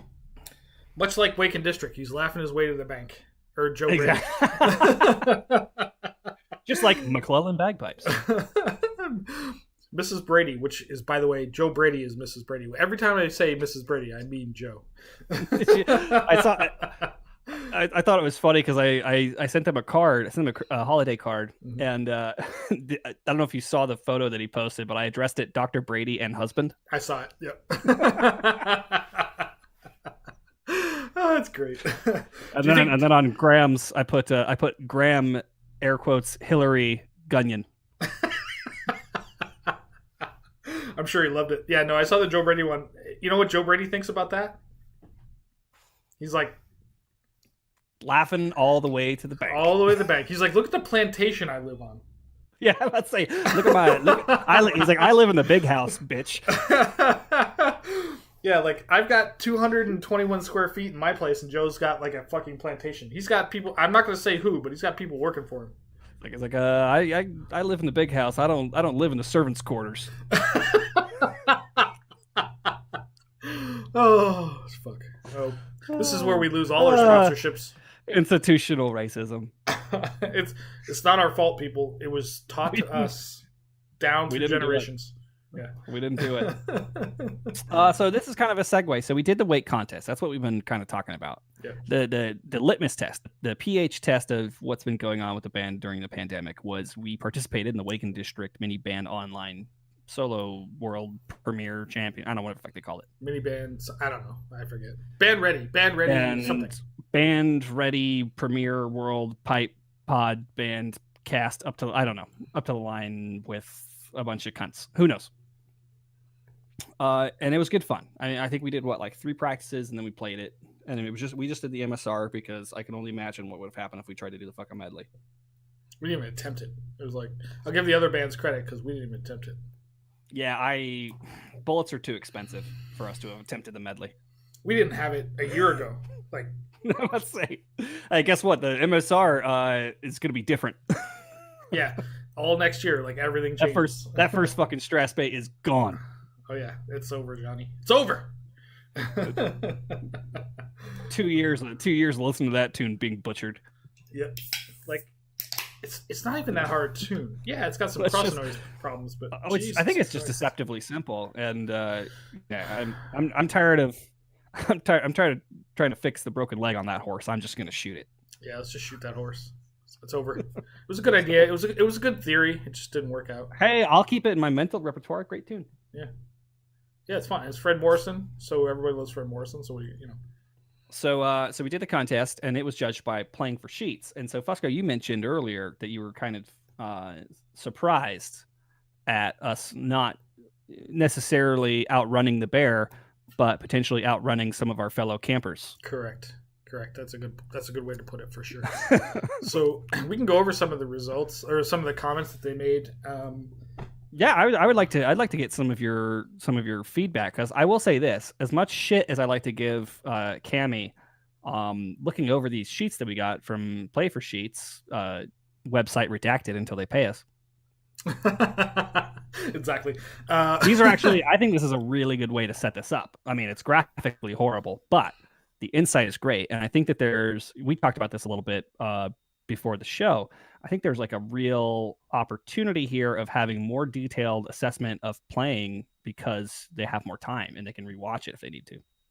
Correct. Which I think is sort of the benefit of an online contest, is that there's no like in the moment decision, which, some people like would argue that that's better, and some people argue that this is better. There's obviously different sides to that, but in the end, if our ultimate goal by competition is to improve as individuals and or bands, then the more time that they can give us, the better, right? Like we're not, it's not the Worlds is in the moment. That's like judging the Olympics. This is your chance. This is what you got. Perform at the height of stress, pressure, and yeah, but that's a thing. But at grade 4, that's not the thing, right? It's like, what are we trying to accomplish by competition? We're trying to hopefully help these people to improve in general, right? So I think the more time gives them more opportunity to give more specific feedback. So like everybody's experienced the on the day at a Highland Games sheet where, one, you can't read anything they say. 2, it's like everything says the same. It's all the same. It's like if your doctor wrote it, but they were drunk. Right. But it's all just the same comments, and it's like no insight into improvement, like this would have made you better kind of stuff. Like you would, again, it depends on the pipe major and how they take it as well. But in the end, like hopefully you want insight into how to make your band better, not necessarily how to beat the guy that was just in front of you. Everybody thinks that, but that's short-term thinking. That's not long-term thinking, right? So, and do you tend to take that insight orally or rectally? I prefer rectally if I can help. But I do like the format of giving them more time to actually be constructive. So like we can go through some of the comments, and I have no problem. Like a lot of people are really weird about like sharing their sheets, which I find odd because, and I think the reason for that is because it really, well, I don't know, but it points out like how the same they are and how like it's just arbitrary how they're. It's not arbitrary. It's subjective how they choose who wins and whoever their preference is, and which is fine. Like that's what we signed up for, their opinion, right? Yeah, but it's also like having a company where like you try to have a policy against employees discussing salary, right? It's like no, like this the only person that helps is the person who you're company. Convinced you need. Right. Or the company, because it keeps everybody's salaries low because people won't negotiate against each other, right? So which is very true. Yeah. So but yeah, no, I think I'm not gonna don't share your sheets with anyone because I don't want everyone to know that I told you all to hold the first low A in the measure of your MSR. Like right. Yeah. Like, let me guess. You played one of these 7 billion tunes that goes da da da in the first part. Hold the low A. Right. Yeah. Exactly. So the other thing that I liked about their sheets was there was ensemble comments on both sheets. So there's a piping sheet, a drumming sheet, and then both of those guys commented on ensemble, not just they didn't have a separate ensemble guy. And I don't know why that was set up this way, but I thought that was interesting that at least we got ensemble comments from both angles, piping and judging. So normally in a contest like the ensemble guy, whoever gets that job is maybe a drumming judge, like an Ed Best type who gets the ensemble that day, or maybe it's a piping judge. So the angle of ensemble that day is based on whatever their expertise is in, right? Yeah. So both of these guys commented and talked about that. So yeah, and it's interesting because typically, like you said, typically when you get ensemble stuff, it is very heavy leaning towards drums. One or the other. So it's like you get like 2 drum sheets. In my experience, anyway, you usually get like 2 drum sheets and 1 pipe sheet. Well, out here it does. Generally speaking, they're supposed to have 2 piping judges, an ensemble, and a drumming judge. But in smaller games, they can't afford that, so they have 1 piping, 1 ensemble, 1 drumming, and then if the ensemble guy's a drumming guy, you get essentially 2 drumming sheets. So yeah, that definitely happens for sure. So but yeah, so where do you want me to go with this? How do you want me to I just want to know your kind of, you don't have to read it, you don't have to read through it all, just kind of what are you thinking that was very apparent to you? Was it, I mean, obviously errors is the first thing that's very apparent. Well, for example, he talks about there's no disputing errors. Yeah, there's no question. So, like he talks about in the Strauss Bay, decent break to the Strauss Bay. Love the tune, probably in a medley rather than an MSR, but nice to listen to. Big problems with mistakes here. Eventually, this is funny. Eventually, the safe option is taken and high A is held, but it took so long for that to happen, way too long. Which we coach constantly. As soon as you feel it, Jack has said this a million times. As soon as you feel it before it happens, you know it's going to happen. Yeah, go to high A and just wait. Just wait, motherfucker. A mistake on your chanter is like a fart. You feel it coming. You feel absolutely. You see it. You feel it before it happens, and we've talked about this a million times. Like, just like what are you trying to prove by ruining everything for 2 parts while you're figuring this out? So yeah, don't fly to the bumblebee it. Yeah. So obviously this happens, and we got to keep coaching this, but. There's 9 fucking notes. If you guess, you are statistically inclined to get it wrong. Yeah, and especially in a mini band contest, obviously it's way worse because it's more obvious. You can hide things with numbers, and that's very true. He says this specifically. He says he's referring to going to the high A. He says this is good bandsmanship. If you're having a nightmare, get to high A. The problem with mini band is there's not enough players to cover this error. A shame, as this performance had a lot of potential. So, that's very telling in that things were. I mean, we didn't have the best tone, but okay, nobody's played in forever. Fine, fair enough. But we were playing pretty well, expression-wise, all that kind of thing. I would say competitively, our tone was pretty damn decent. Blowing stuff here and there, but I mean, I listened to a lot of their bands, and I didn't think nobody knocked my dick inside of itself with their tone. Yeah. One band was very good, I thought, but other than them, which was Kenny Heiner's band, actually, I thought they were remarkably good. And they were grade 5 or something. I don't remember which version of his band it was because he's got a 2 or something, but they were remarkably good. B band of his, maybe. Yeah, because he's got a service band version and like a grade 5 version, but they were remarkably good. They sounded really. That was the same band. Didn't we feature? I think we featured them on a Win of the Week too. We did a couple months ago. Because their tone was fucking killer. Correct. Yep. So they did really well. But here's a good example of that, like exactly what you just said. He says in the drone comment, drones well set, but only affected occasionally by pressure fluctuation. So exactly what you're talking about, like pretty well set. I mean, it wasn't brilliant, but I could have been better. But like we played for an hour and a half that day. I bet you nobody, maybe other than me, has played for that kind of time in 9 months. You know, no so way. By the end, like you're just gassed. And that's reasonable to expect. You know. So there's a little bit of issues with keeping it steady. And like I think it was a combination. I think it was a combination of people being gassed, just having the physicality for the instrument, which you have to maintain. It's perishable. Mm-hmm. And very then a lot of the underblowing I read as uncertainty. Like people would get to parts to where they weren't sure if they had it nailed, and they would underblow, which is a common thing. You'll get someone who's like, well, I'm unsure, I may play this wrong, let me underblow a bit in case I have to cut out. And it's like, never do that. Like just blow steady, go to high A. Mm-hmm. I can think of like a dozen people who can effectively cut their chanter without really noticeably affecting the overall tone. 2 of them are here, right? Yeah. The other 10 don't live in the continental United States. Like it's just like, it's a very rare thing to be able to do that effectively. Right. Yeah, for sure. So don't assume you can do it, and don't like preemptively start underblowing because you're freaking out about the part. Like fuck off to high A, just like they say. Yeah, just do it sooner than later. I don't know what the mentality is, and I haven't figured out how to fix that, of like fighting through it versus. And I mean I get it, a human aspect of that, but like it's not what's good for this situation, you know. I think people honestly can't hear themselves. Like, you know, we've had this before, especially in small band settings, where it's like when you're playing a mistake, I don't think people understand how loud that is to everybody else. Well, you made a good point, and I right after the first, I think it was the first practice after we recorded, or maybe after it happened, I forget. But we had a practice, and I couldn't be there, but you were there, and you were there with the people that were in the group that day that we recorded, and you played it back for them, and they were like, "What the fuck?" And you said something to the effect of like, "This is what Fusco and I hear in the moment. You guys don't hear it, but this is what's happening. Like we hear this. Yeah. It's like a fucking hammer over the head." Like, yeah, it's got to get this together.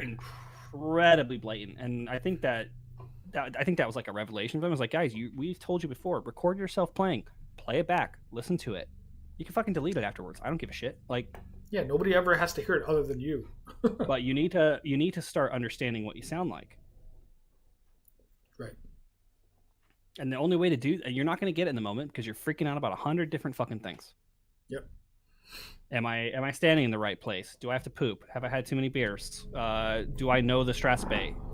Are my drones in tune? Like, exactly. You got to start removing things from the conscious and putting them in the subconscious. Right, exactly. Like, yeah. Speaking of that, vamp for a second. I gotta pee. Bladder of an 8-year-old girl. All right, I'm back. Oh shit, he's back. Stop talking about him. Fair enough. So, what are your overall thoughts on the weight contests and the playing for sheets results? I think tie it in a bow for me. All right, so I think it was a wonderful event because we got to play again. I hope more people do more of this in the future. I think it proved the point of associations being ancient and unnecessary, potentially, because we can organize our own thing, and unless you care about the points at the end of the day, like there's a way cheaper way to do that. So there's that, and then I think I thought the Play for Sheets guys in general did a good job. Like the results were very hopeful. Obviously they have to make a decision of who places where, and so they have to make comments about like, hey, it would have been nice to have a base. Like, yeah, we would have loved that. Like, I'm about to say, you're telling me. It's like obnoxious. It's it. obnoxious to hear that comment because it's like, duh, we've been dealing with that for years. Like, hey, it would have been great to have a drum section. For fucking 3 years we dealt with it. Like, yeah, no shit, Sherlock. Literally, if I was not the like essential personnel to the pipe corps, I would have been playing bass. Mm-hmm. Mm-hmm. Like anybody else. The moment that we have warm bodies playing pipes with steady tone, my black ass is going to be on the bass drum immediately. Exactly. Yeah.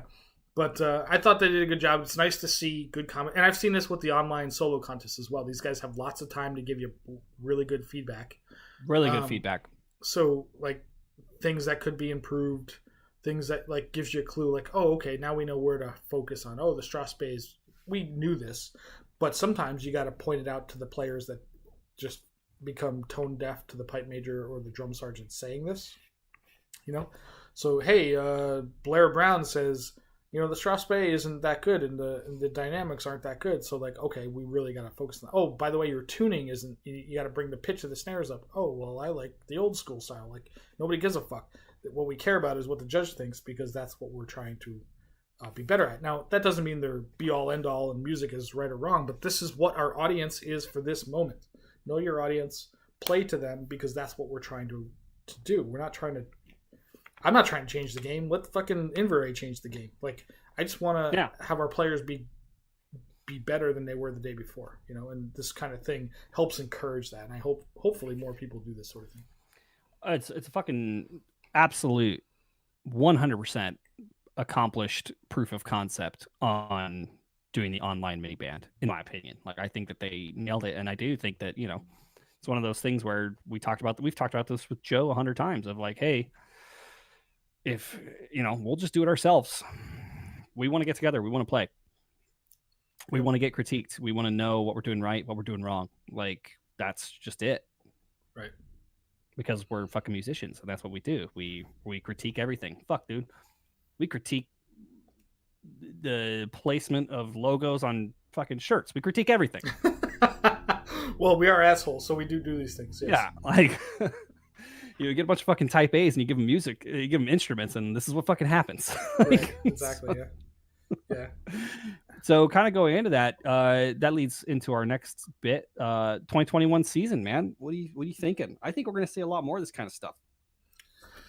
I think so. I think this is a good proof of concept. Be distributed. Yeah, this is a good proof of concept. I mean, I hope it is anyway. Like, it was fun. I think a lot of the bands were, like, all the people that I talked to after the fact that were there. Granted, we were the only West Coast band that participated, which is also kind of telling because I did share this with others. Awesome. Well, you know, I mean, maybe the bands in California can't because they're not. It's like a fucking whole different thing in California. Yeah. But Arizona is like fucking. It's like free for all over there. Like, they're 100% open. Like, go do what you want. Like, why are none of them doing anything? Well, in Utah too. I mean, Utah until recently was a free for all. Yeah, exactly. Like, why none of them participated? I don't understand. But I also know that none of the associations shared because I shared it with them, and none of them shared it with anybody else. So who knows if they even knew about it? But I mean, maybe they did. But either way, hopefully this is something like mini bands. I think are viable, especially in these times. I think they were viable before, especially because we suffered with numbers, and a lot of bands do. Like, why not have I like how the mini band requirement is like basically our max strength. That's like the best we can do. If we can get every swinging dick out with a drum and a bagpipe, then we can hit a mini band requirement. Yeah, it's crazy, man. But that's what happens when you have like I don't know, like standards. Because everybody that doesn't have standards went to the local fucking service band. And there's like a million of them, but guess what? They never play. So, like, what use are they? You know? Well, so, yeah, I mean, they only do parades, and it sounds like a fucking dog pound. Like, right. And there's guys in that band that I know that are good fucking players, or have been. Yeah. Yeah, but it's like, you know, you get good people, but then it's like nobody cares about doing a good job. So, or they don't want to be told what to do. They don't. There's a little bit of that too. Yeah. So. But in the end, I think it's a good thing. Hopefully, we'll see more of this. I'm hoping to see maybe even games go outside of the associations and just do their own thing. or anybody. Like, you know, you got to give credit to Wake and District because they funded this. Like, they paid the pay for sheet guys to do this, play for sheet guys. Excuse me. So, like, and that costs easily like $50 in a spoon. I mean, that's no joke. I mean, they took it out of their own pocket. So obviously, there's money involved, and that's where the association theoretically comes in. Is that they pay well, and they even don't. The games do it in the end, but like somebody's got to pay for these guys to judge, or you just come up with a different system. Like, I think this will create some creativity in how things get done. I mean, we're talking about it for Vegas. Oh, are you really? Yeah. I mean, it's going to be April. We're not going to be able to do an event.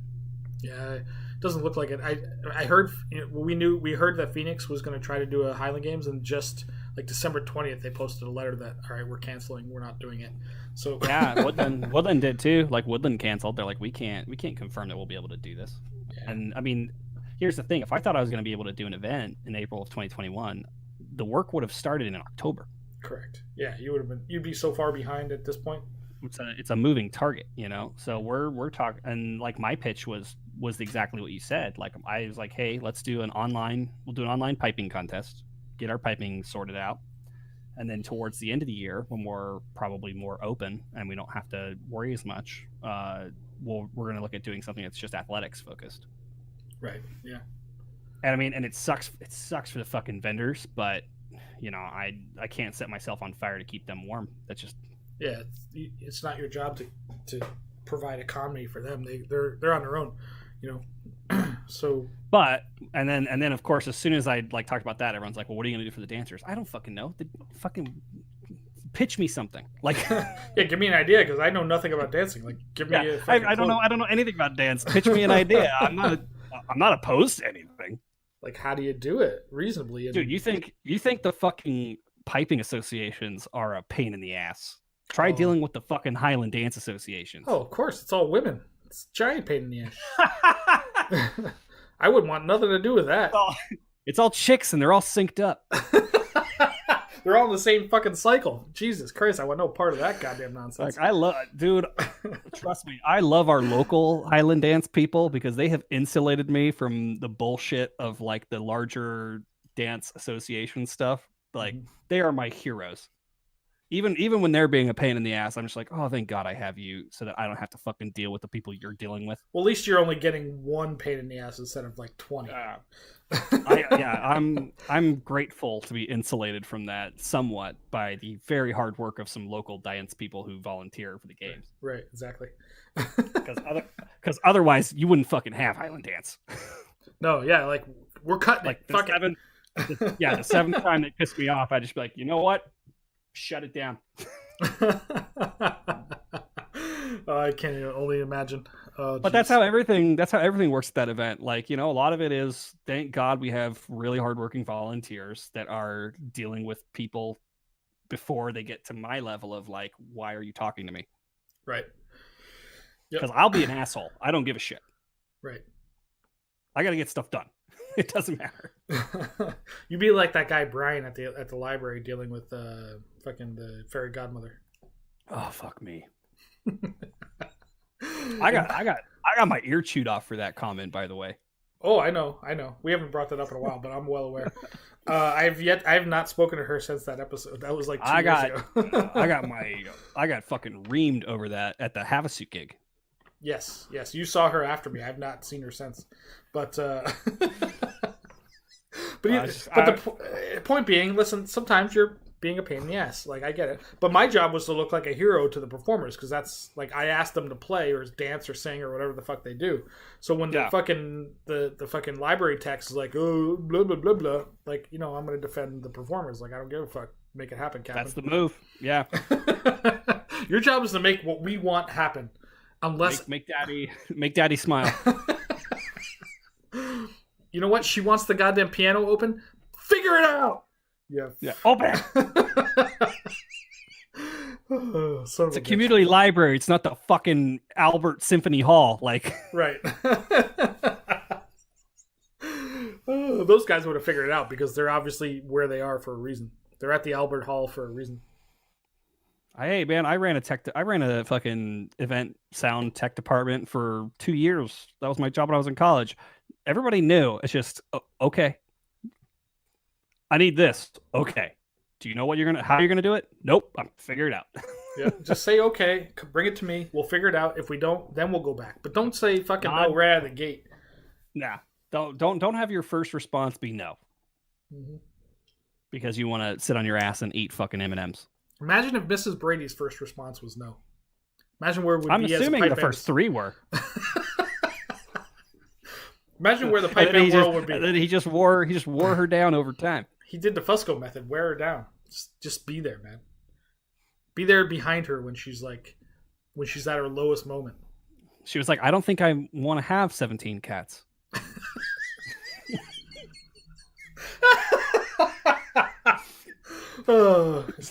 Also, you were corrected in chat. It is Dr. Brady. Oh, yes, you're right. Dr. Brady. Dr. Brady and husband. And husband. So, we're kind of talking about New Year. Do you have any New Year's resolutions? For myself? Yeah. No. Just gonna keep on keeping on.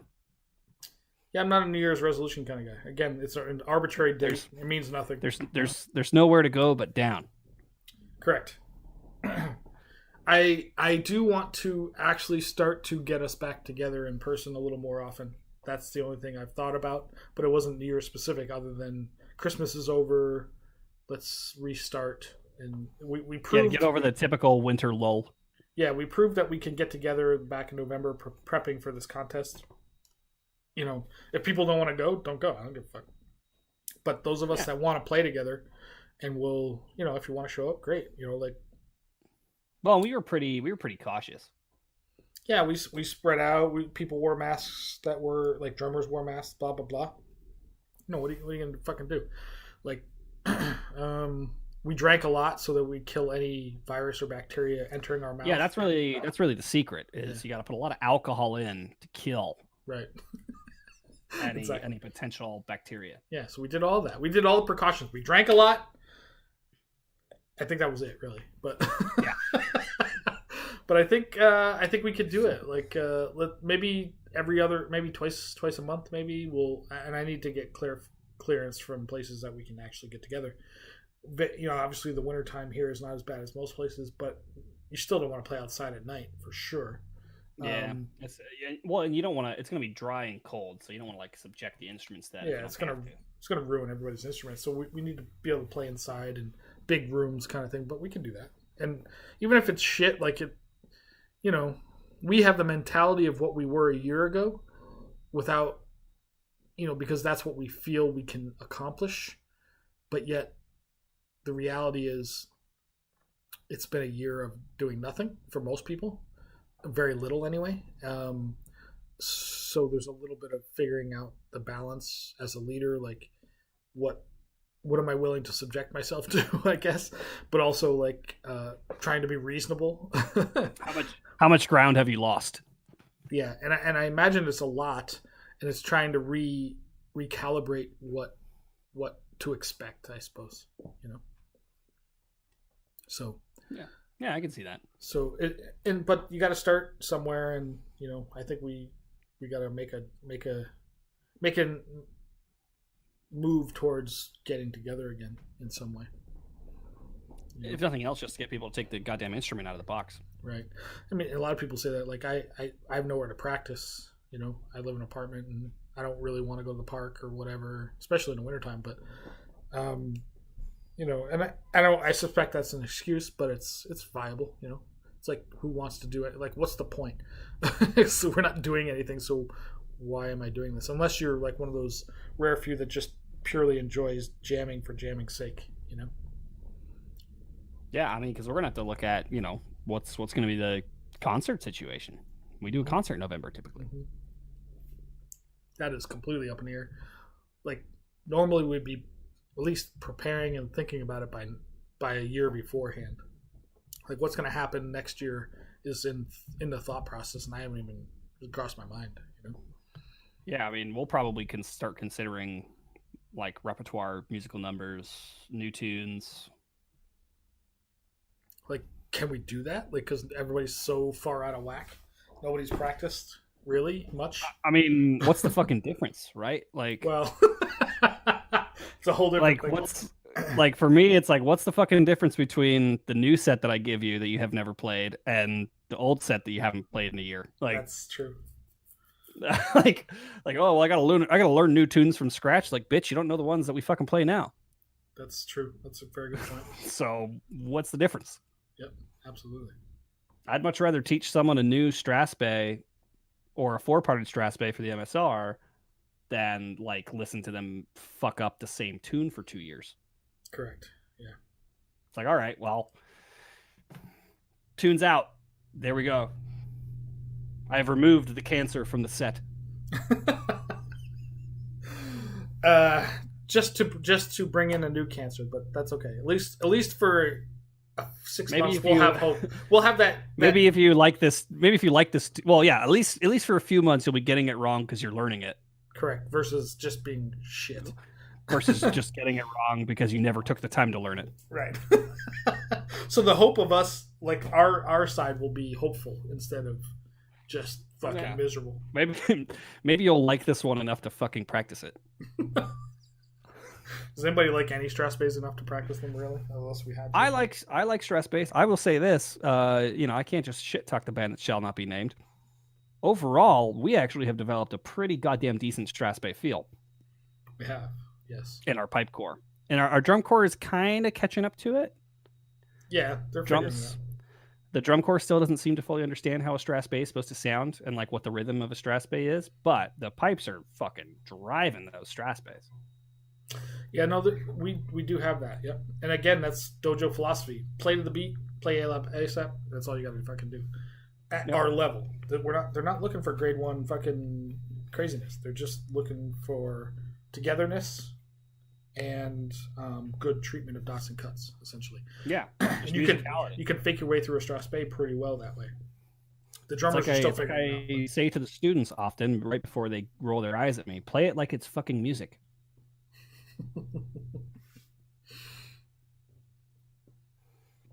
It's not you jackhammering your fleshlight. You need some rhythm. That's a straight hornpipe right there. Yeah, that's a real. Just no dots and cuts in that one. Just fucking hammer. If it's Fusco, it's banjo breakdown. Oh, Jesus. Let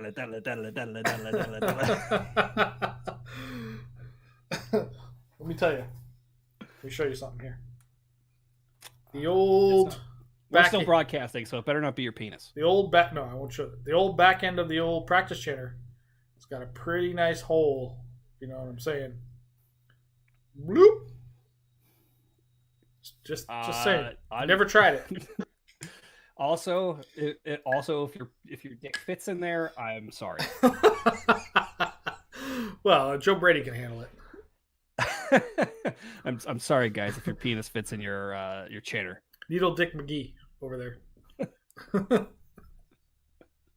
Oh, Jesus. So the last thing I have while we're talking about 2021, chanter ramp, baby. What's CR gonna look like for the next year?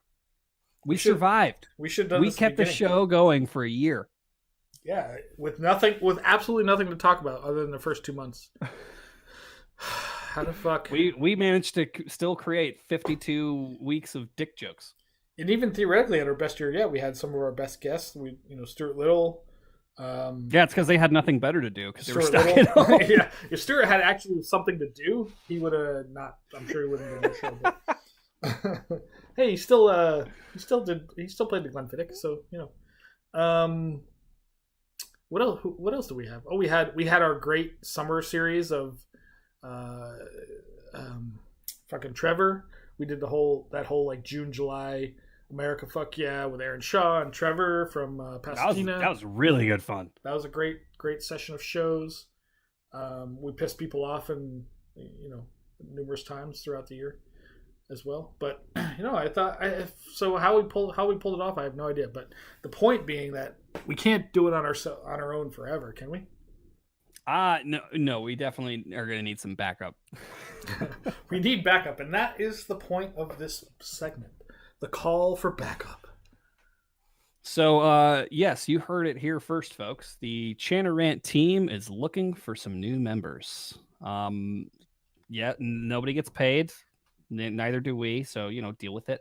Uh, but we're gonna steal a page out of Big Rab's book and try to get some people who are fans of the show, friends of the show, etc., to potentially help us out with some stuff. So things we're looking for. We need a memer. We need an official memer. This will be a person who is creating social content for us, mostly graphic content. Doesn't have to be great because it's us. So, who minds? The other thing we're looking for is we're trying to do more stuff on the YouTube channel. So we're trying to probably do clips from episodes, do a couple video clips every now and then from the 2-hour-long broadcast and post those. So if you have video experience and could edit those, that would be great. If you do not have video experience, but you do listen to every damn show, you could still help us out by like sending us timestamps of bits that you thought were like pants shittingly funny or horrible. And then we'll just go in and cut them out ourselves later. Right. But yeah, if you're interested in potentially working with the Chanarant team, send us an email, chanarant@gmail.com. Tell us what you cannot do, and what kind of shirt you want, because that's basically the only way we can pay. And we will. Did I sum that up pretty well? It's pretty good. But think about what's more important: the ego boost and the fame you'll achieve from being part of the Chanarant team. Isn't that really what's important here? We do it. We do it for our cocks. In the end. The way that I described it at the beginning, while I was trying to keep people entertained in the chat while we were just being late for like a half hour, was I said, the pay is $0, but a lot of residual sexual attention. Correct. I mean, I've made a name for myself in the residual sexual attention. So, and I have a girlfriend, so you can pick up all my scraps, no problem. Absolutely, yeah. Josh's, what do they call it? What do we call it? Shrapnel. My cock is off the market. The push shrapnel of all the women that want Josh, apparently. the residual. So there you go. Join the team. Come be our friend. I think 2021 is going to be a good year for us. We've cleaned up our act a bit. Like, we've cleaned up our act enough to be like considered mainstream, but not enough to where like we still don't piss people off and swear a lot.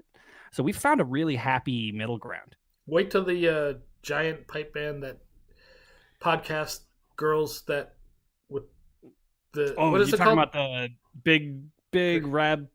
Big Grace Note rant goes up to the line with the Lady Pipers podcast. Yeah, wait till that comes out. It's going to reset the whole. Yeah, that thing is a shit show. Yeah, that was us pissing all kinds of people off. Yeah, that went very long. Yeah, but it was fun. I had to physically carry Fusco out of the house. Did you really? For that? Oh yeah, that one. Yeah. I drank out an entire bottle of whiskey in one sitting. Well, yeah, between two of us, but. Mostly. Well, mostly you took. I would say you took about 80% of that bottle straight to the dome. Yeah, that was bad news. It was impressive. I was impressed, and I didn't throw up. At least not that I'm aware of. Not that I'm aware of. Oh, it was a rough day, but hey, this is what we do. If you want to drink heavily and ruin your liver, join the podcast, the Chanarant team. Join the Chanarant team. You too can be not only famous but infamous. Correct. People will hate you everywhere you go. It's amazing. People, yeah, they will avoid the shit out of you, and it's amazing. You can add Joe Brady to your Christmas card list. He will send you pictures of his wife. Oh, sorry, no, I mean cats. Cats, yes, cats. Joe wants to know if they get free swag. Sure. I'll give you free swag. I don't give a shit. Yes, we will absolutely give you free swag. Joe, if you want to join the team, we are all about free swag for Wake District. By the way, so I forgot to say one last thing. JD has sent us his swag because we beat him in the contest. So the Charleston Pipe Band, the Holy City versus the City of Sin was the big thing, and we won. So JD has sent us a bunch of swag from the Charleston Pipe Band. It hasn't arrived yet, but it's coming. Satan always wins, baby. He should have known better that the sin always wins. Satan always wins. but yeah. All right, let's tie a bow on this, and we can hang out if people still want to kind of chat. I want to get some final thoughts. It is the new year. Is it the same us, Fusco? It's the same us with a little bit of spice added on, but very good spice, not like off the wall spice. You know what I mean? I like that. I think things are looking bright already for Chanarant Podcast and its fans. I want to thank everyone who tuned into this week's episode. We'll stick around for a little bit, talk to the patrons in the chat. But for the audio edit, play us out.